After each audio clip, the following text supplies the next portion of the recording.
बुलेटिनच्या सुरुवातीला काही महत्त्वाच्या घडामोडी सविस्तर। ज्येष्ठ गायिका आशा भोसले यांचं निधन झालंय। वयाच्या 92व्या वर्षी मुंबईमधील ब्रीच कँडी रुग्णालयामध्ये त्यांनी अखेरचा श्वास घेतला।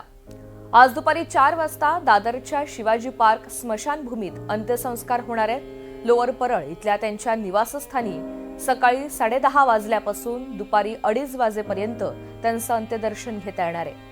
आशा भोसले यांच्या पार्थिवावर आज शासकीय इतमामात अंत्यसंस्कार होणार आहेत। आशा भोसले यांना हिंदी सिनेसृष्टीची व्हर्सटाईल गायिका म्हणून ओळखलं जायचं। तब्बल 6 दशकं त्यांनी इंडस्ट्रीमध्ये आपल्या गाण्यांना आवाज दिलाय। त्यांनी केवळ हिंदीतच नव्हे तर मराठी, बंगाली, गुजराती, तमिळ, तेलुगूसह अनेक भाषांमध्ये गाणी गायली आहेत।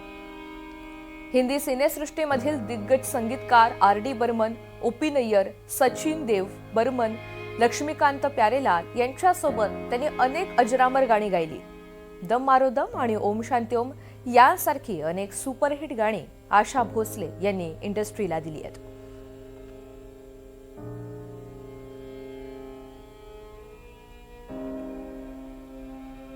ऋतिक गणकवार आमचे प्रतिनिधी आपल्यासोबत आहेत। ऋतिक, लोअर परळ या त्यांच्या निवासस्थानी आज सकाळी अनेक मान्यवर येणार आहेत, मंडळी येणार आहेत आणि अंत्यदर्शन घेणार आहेत, काय माहिती?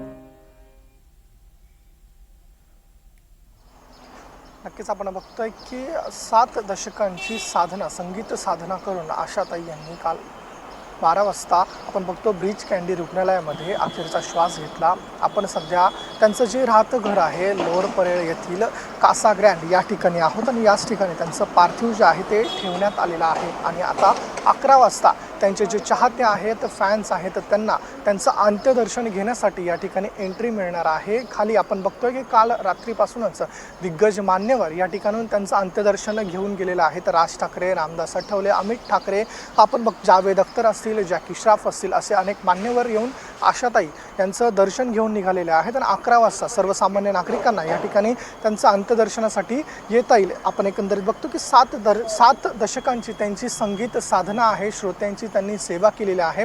आपण बघितलं तर जवळपास 12,000 गाणी त्यांच्या नावी आहेत आणि आता त्या अखेरचा श्वास त्यांनी काल ब्रीच कँडी रुग्णालयामध्ये घेतलेला आहे। मल्टिपल ऑर्गन फेलियर यामुळे त्यांचा मृत्यू झालेला आहे आणि आपण बघतोय की आता 4 वाजता जी दादर येथील स्मशानभूमी आहे त्या ठिकाणी त्यांच्या अंत्यविधीचा कार्यक्रम पार पडेल। मात्र आता संगीत क्षेत्रावरतीही हळहळ करणारी बाब आहे। आता 4 वाजता सर्व कार्यक्रमाला सुरुवात होईल।